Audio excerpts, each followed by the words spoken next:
Have you ever looked at something so long that it starts to look back at you? I don't mean metaphorically, I mean literally. Like the shadows behind the ribs of a chest x-ray seem to shift, subtly, deliberately, when you're the only one in the reading room. Like a grin forming beneath the skin. Like something inside the film is alive and watching. I used to laugh at stories like that. Hallucinations, sleep deprivation, or more often, just urban legends floating around old hospitals. But this case broke something in me. I've spent 22 years as a radiologist. I was the textbook definition of clinical detachment, black and white, shadows and contrast, no emotion, just image, diagnosis, report. But that week, those images, they still wake me up at 3:17 a.m. every night. The exact time I first saw her. My name is Dr. Malcolm Hayes. I worked at the Cook County Medical Examiner's office in Chicago. Not some backwater clinic, one of the busiest morgues in the Midwest. You don't last long there if you scare easy. You become a machine. Efficient, cold, focused. That's who I was. Until the case of Jane Doe, until the day they wheeled in a body that had already been autopsied once, misfiled twice, and came with no identity, no story, just a single request. Run a full radiological workup, for archival purposes. Routine, meaningless. Or so I thought. I remember the moment I first saw the images. CT, MRI, full body x-rays. They were clean. Too clean. No signs of trauma, disease, decay. And yet, there was something off. Not in the tissues between them. Like faint outlines in the darkness of the negative space. Patterns that didn't belong. Not artifacts. Not glitches. Shapes. That was the moment the temperature dropped. I'm not speaking metaphorically. The room, lead-lined and sealed, fell to 58 atmosphere. My breath fogged the monitor, but the thermostat read a perfect 72. I tried to laugh it off, but that was before the static, before the knocking, before the radiographs started showing things that weren't there, at least, not before. Before she spoke through the images. I will never forget that day. It was supposed to be just another case. The kind that ends up buried in an archive. Never seen again. But there was something strange from the start. The request hadn't come from our usual intake system. It was hand-delivered. A man in a gray suit, no name tag, no ID badge. Just a sealed folder and a short sentence. For internal verification only. Dr. Hayes to supervise. No one knew who authorized it. My supervisor just shrugged. Probably a federal thing. Run it, log it, forget it. So I began. The scans were pristine, too pristine. Every vertebra, every tooth, every organ was intact, preserved with impossible precision. But it wasn't the preservation that bothered me. It was the symmetry. Human bodies aren't perfect, but this one was eerily close. Anatomical perfection. No anomalies. No scars, not even a birthmark. I stared at the pelvic x-ray for a long time. There was a darkened shape near the sacrum. At first I thought it was an artifact. Maybe a metal implant. But it wasn't dense enough for metal. It pulsed faintly. I know how that sounds, but I swear it pulsed like it had a heartbeat. When I blinked, it was gone. I ran the scan again. Still gone. I printed the images, more out of obsession than protocol. And that's when I noticed something that made my blood run cold. In every printout on every film, the shape was there, but not in the digital versions, only on film. I took the stack to my office, planning to file a report. That's when the intercom buzzed. Security. They had someone downstairs asking for me. A visitor. That's impossible, I thought. I wasn't expecting anyone. When I reached the lobby, the desk was empty. No guards, just a woman standing by the exit. She wore a long charcoal coat. Her hair was wet, though it hadn't rained. And she didn't blink. She looked at me, then whispered, "You saw it, didn't you?" My heart skipped. What did I see? She smiled faintly. "You'll know soon enough. Just remember, some images develop slowly." Then she turned and walked out into the street. The guard reappeared moments later asking why I'd left the office. "We didn't call you," he said, but the call log showed a buzz from the security desk. I checked the footage. There was no one at the door, not even me. After that night, the office didn't feel the same. I stayed late, double-checking every frame of the Jane Doe scans. I told myself I was being thorough, professional, but deep down, I was searching for confirmation that I hadn't imagined what I saw. I didn't tell anyone about the woman in the coat, or the prints, or the voice. What could I even say? By midnight, the building was nearly empty, just a skeleton crew in forensics and me, hunched in the radiology wing. The silence was heavier than usual, like the walls were holding their breath. Then around 12:17 a.m. I heard it. A knock. Not on the door, not on the walls. It was coming from the old lead-lined film archive, the one we hadn't used in years ever since we went digital. 3 slow, deliberate knocks. I froze. No one should be in there. No one even had access. I grabbed my flashlight and badge and went to check. The door was ajar, just slightly. Inside, the air was freezing. My breath fogged in front of me. I swept the light across the shelves, rows and rows of old cases, long retired. Then I saw, on the center table, a stack of radiographs that hadn't been there earlier, not filed, just placed like someone wanted me to find them. And at the top was Jane Doe, same exact film I'd printed earlier that day. But now the shadow near the sacrum wasn't faint. It had grown, spread. It had teeth, sharp, animalistic outlines of a grin curving just beneath the spine.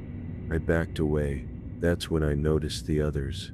9 more X-rays, each labeled with a different name, each with that same unnatural smile hidden in bone or flesh or shadow. And beneath each one, written in faded red ink, was a number, 317, every single one. And then, the knock again. But this time, it came from behind the shelves, from the shadows. I spun the flashlight around. Nothing. But as I turned to leave, the door slammed shut, the lights flickered, and in the moment of darkness, I heard a voice whisper right beside my ear, "Not yet."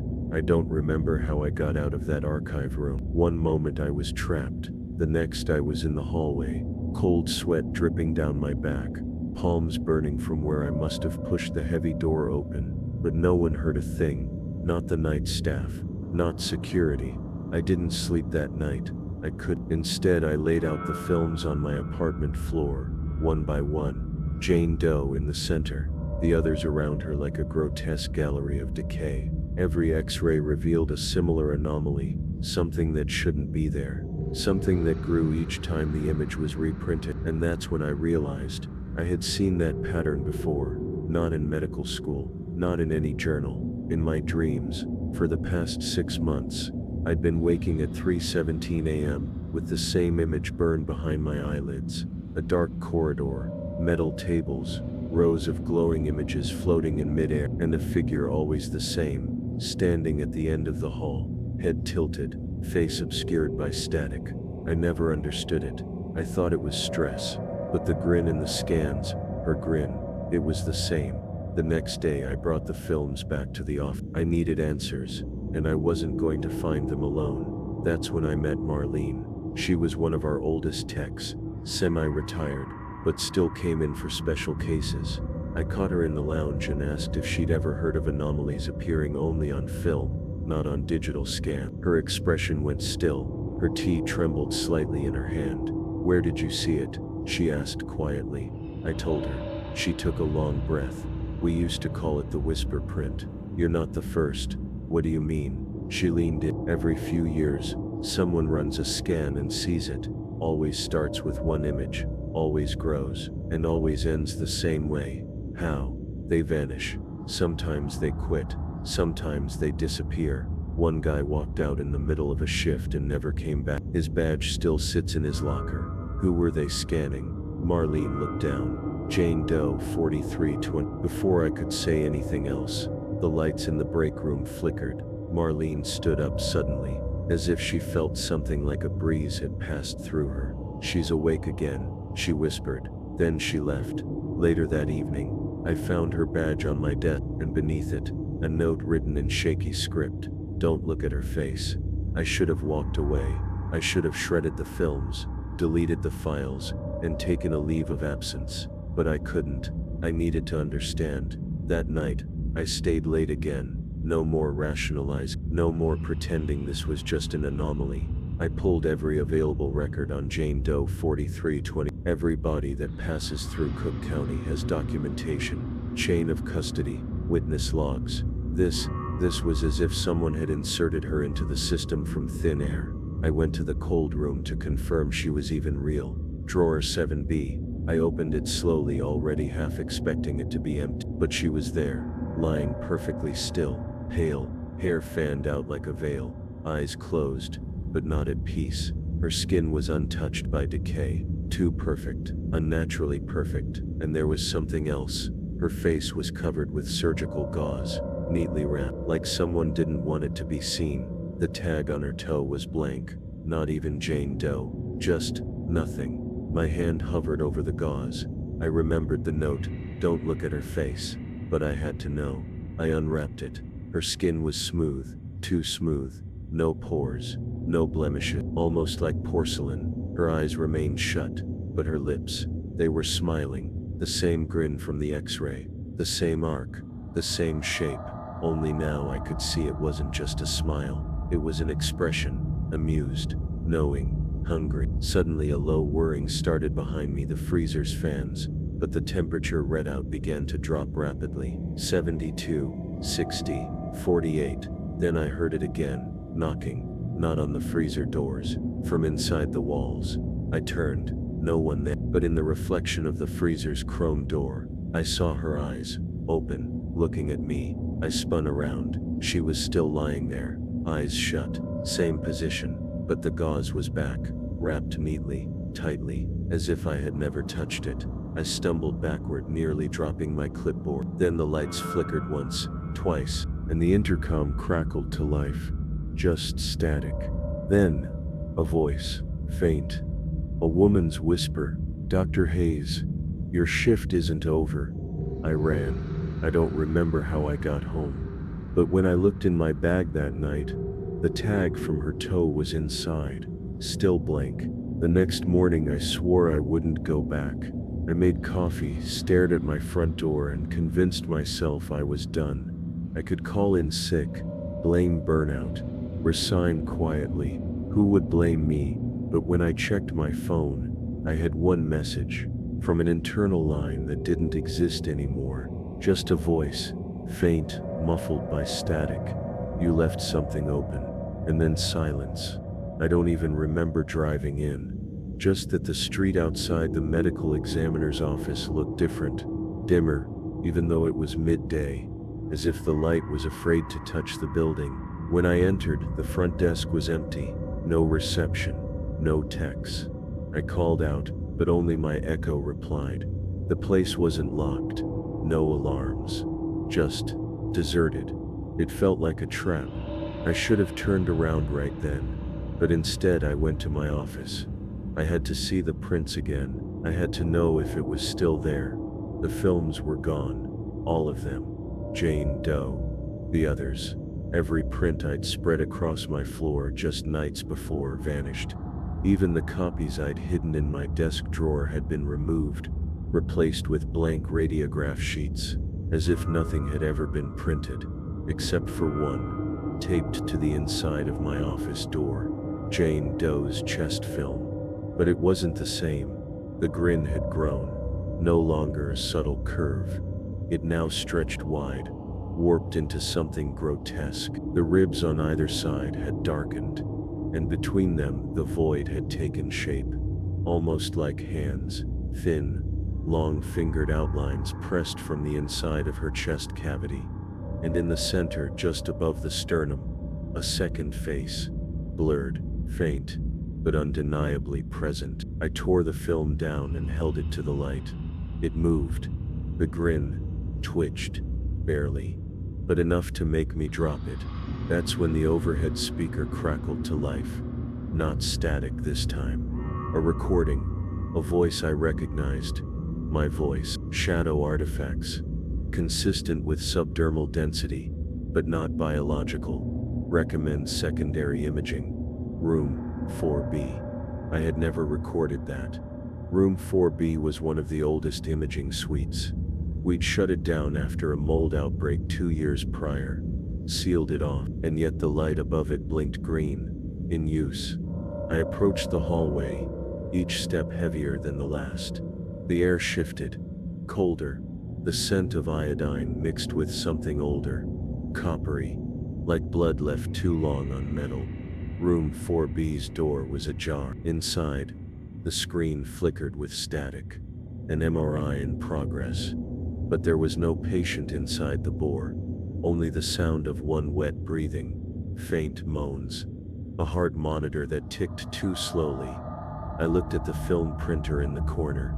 It was spitting out new images, frame by frame, not scans, photos, of me, in my office, sleeping, driving, staring at the freezer, and then, one of me standing right there in 4B, taken just seconds ago. I turned, no one there, but another image slid from the printer, my back, in that exact moment, and behind me, not on the film, not a shadow, there, inches from me, smiling. I didn't scream. I could. My body locked the moment I saw her behind me, reflected in that impossible photo, her face inches from mine, skin pale and flawless like stretched wax, eyes dark and wide, filled with recognition, not hunger, not rage, recognition, as if she knew me, as if she'd been waiting. I backed out of room 4B, nearly slipping on the slick tiles.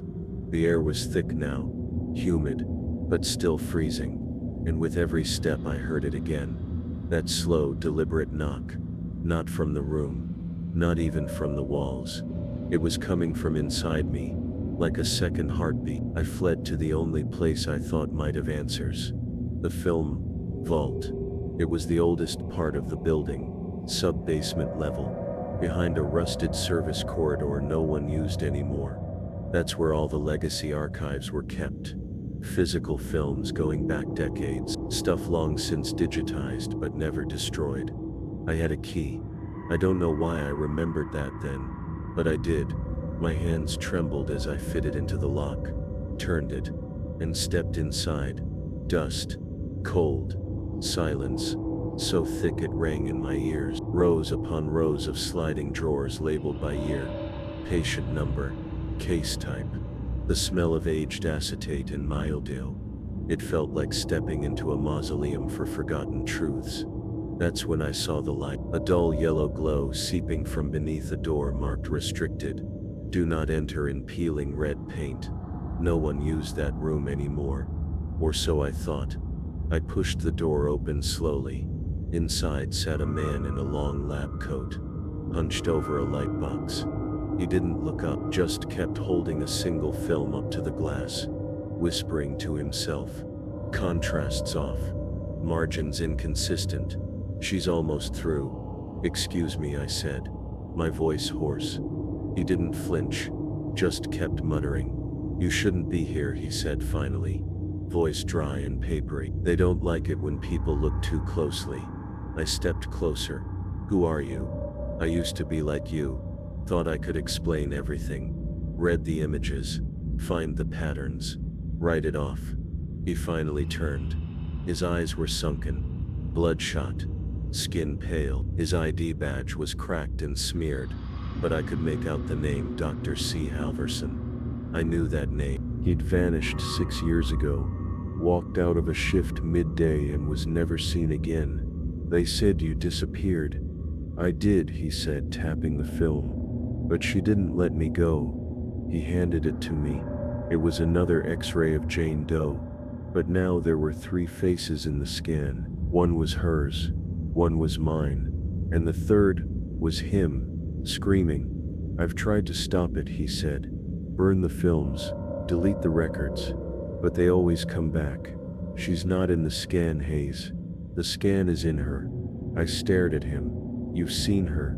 He nodded slowly. She chooses who sees. Once you look, she follows. She documents you. Every breath, every sin, every time you flinch in the dark. He leaned in close. You're in her archive now. What does she want? He smiled. A sad, broken smile. To be remembered. That's why she picked radiology. She needs to be seen. Needs to exist in black and white. A record that can't be erased. But once she's inside you, he pointed to my chest. You start changing. What happens to me? You'll vanish, he said simply. Just like I did, just like the others. Only traces left in the films. Faces in the shadows. I stepped back, heart racing. I have to stop this. He shook his head. You're already a part of her. As I turned to leave, he called out one last thing. Look at your next scan, Hayes. Your next scan. She'll be there, behind your ribs, smiling. Then the lights in the vault flickered once, twice, and when I turned around, he was gone. I didn't go home. Where could I go, knowing she could follow me, that she was following me? I stayed in the building, hours after the lights were meant to shut off, and the doors locked. The halls had that late-night hush, the kind that only exists in hospitals and morgues, an artificial peace wrapped around something darker. I couldn't get Halverson's words out of my head. Look at your next scan, Hayes. The problem was, I already had. I'd been looking at scans my entire career. Bones, tissue, contrast washes, tumors, but never myself. And I had the urge, no, the compulsion to do it. I made my way to imaging room 6. It was empty, cold, too quiet. I activated the self-scan protocol and lay down on the table, heart pounding. Begin scan, I whispered. The machine hummed to life. In those minutes, as the table slid me into the bore and the magnets thrummed around me, I thought of all the moments that had led here. Jane Doe, the voice, the images, the knock. What would I see? I shouldn't have looked. When the scan completed, I pulled up the image on the monitor. At first glance, normal. Then I adjusted the contrast. She was there. Not a shadow, not a blur. Clear, horrifically detailed, crouched between my ribs. Arms curled around my heart like a child clinging to a mother's back. Her face, pressed against the inside of my chest wall, staring outward, grinning. The longer I looked, the more detail emerged. Tiny impressions around her faces. Smaller ones, others who had come before me. The archive. My hands trembled on the keyboard, and then the scan changed. Lines of static ran across the image. Letters flickered in and out of view in the top corner of the frame. Not patient info. A entry accepted. Case 43222. That's when I understood. I was the next Jane Doe. The naming wasn't random. Jane Doe, 4321. And now me, case 4322. The sequence continued.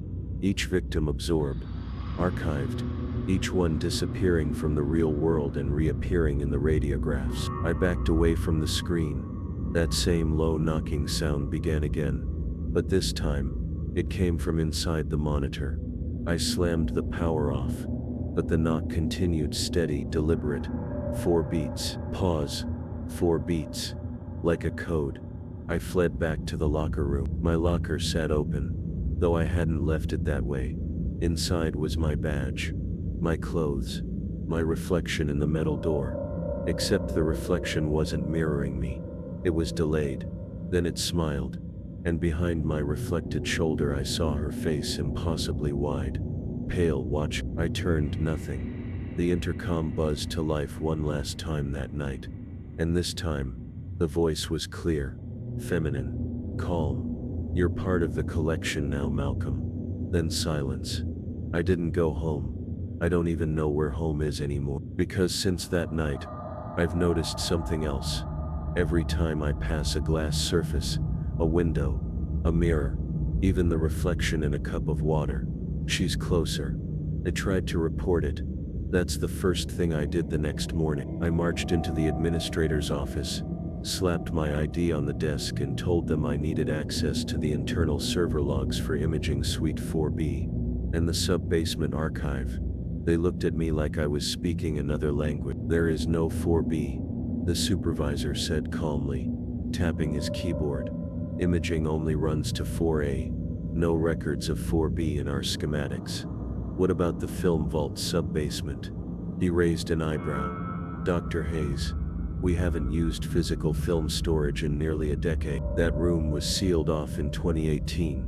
I was in there last night." I snapped. "There's a man down there, Dr. Halverson. He's alive." I spoke to him. Now came the careful glances, the slow movements. They offered me a seat, told me to breathe, and that's when I saw the silent nod to someone just outside the office door. "Secure it." I stood up before they could step in. "I'm not crazy," I said quietly. "Check the logs. Imaging room 6. Self-scanned, time-stamped 2:47 a.m. The administrator blinked, then typed something quickly. Her expression shifted just for a second. Something flickered behind her eyes. She turned the monitor so I could see. No logs, no entries, no system activity. I left without another word, but something followed me. Not a person, not a shadow, a sense that I'd been erased. Back in my apartment, everything felt off. Photos in frames were turned backward. My voicemail had been wiped. Even my email inbox showed messages deleted I knew I hadn't read. And when I checked the drawer where I'd hidden the only remaining X-ray Jane Doe's first scan, it was gone. In its place, a new film of me, standing in the hallway outside the archive room. The timestamp, 3:17 a.m. Below the image was a hand-scribbled label, Hayes, internal specimen. It wasn't my handwriting. I flipped the film over and saw something worse. A second set of notes, scrawled in crimson ink. "Let him see, let him learn, let him join." My phone rang. Blocked number. I answered with shaking hands. The voice on the other end was a whisper, close and wet, like someone pressing their mouth against my ear. "Would you like to schedule your follow-up scan, Dr. Hayes?" I hung up, but the phone kept ringing every 5 minutes all night. By morning it had stopped. Only one message was left in my voicemail. Not a voice, just a sound. Knocking. 4 slow beats. Over and over.